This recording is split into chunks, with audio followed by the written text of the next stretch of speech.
ओम शांति।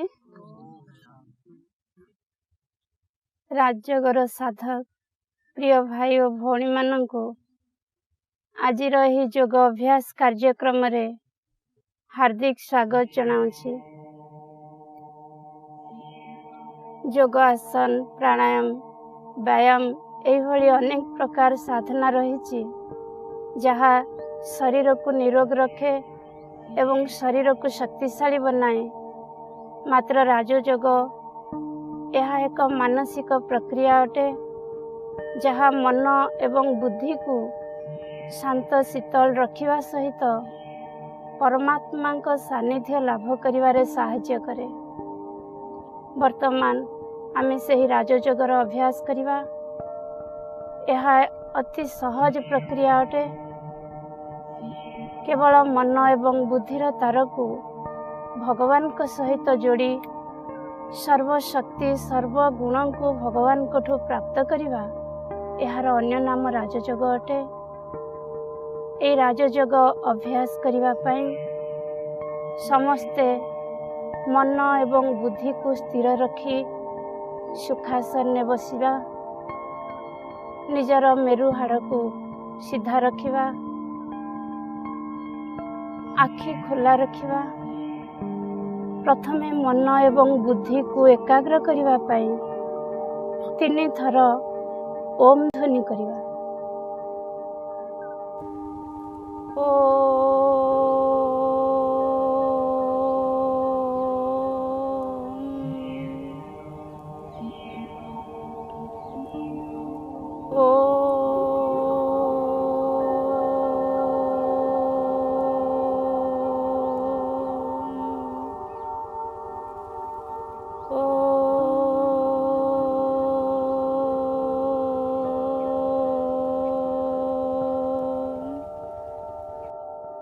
दुई भ्रुकुटी मध्य विराजमान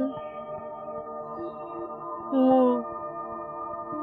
एक अति सूक्ष्म ज्योतिर्मय बिंदु आत्मा अटे। एही सृष्टि रंगमंच उपरे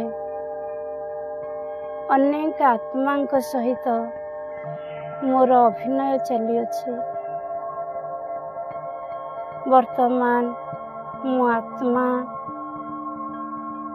मन द्वारा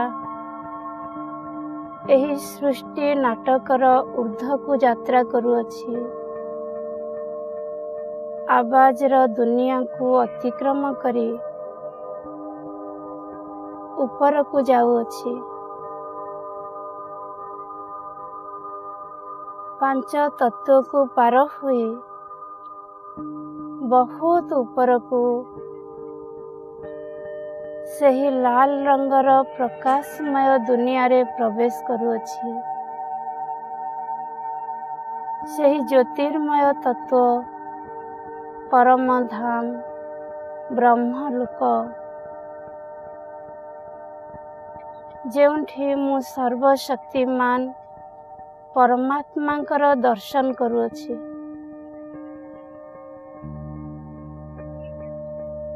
सही ज्योतिर्मय देश रे परम पिता परमात्मा सहित अनेक ज्योतिर्बिंदु आत्मा दर्शन करुअछि। समस्त बिंदु स्वरूप आत्मा भितरे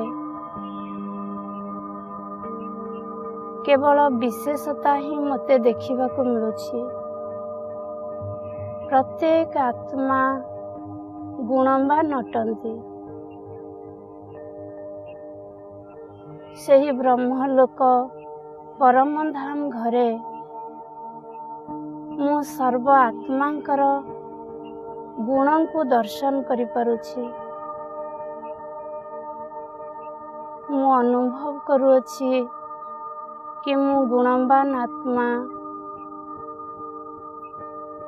गुण सागर परमात्मांकर संतान। समस्त आत्मा गुण स्वरूप अटंती।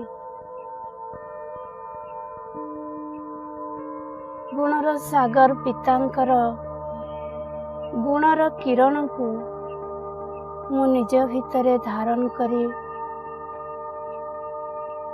निज को सर्वगुण रे भूषित करुअछि।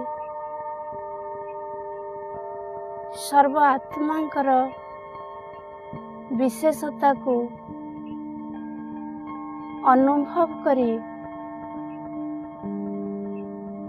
मु निज को विशेष आत्मा अनुभव करुअछि। मु पुनर्बार शरीर को प्रत्यावर्तन करुअछि।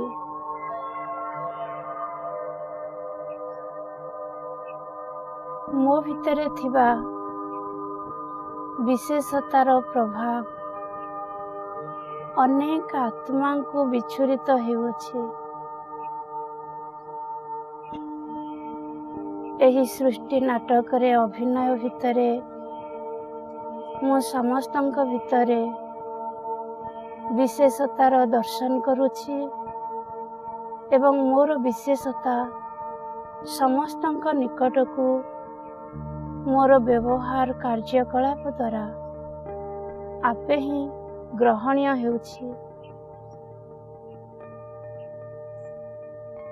मु अन्य आत्मांकर विशेषता को शिखुछि एवं अन्य माने मो भितरे थिबा विशेषता को ग्रहण करुछन्। ओम शांति।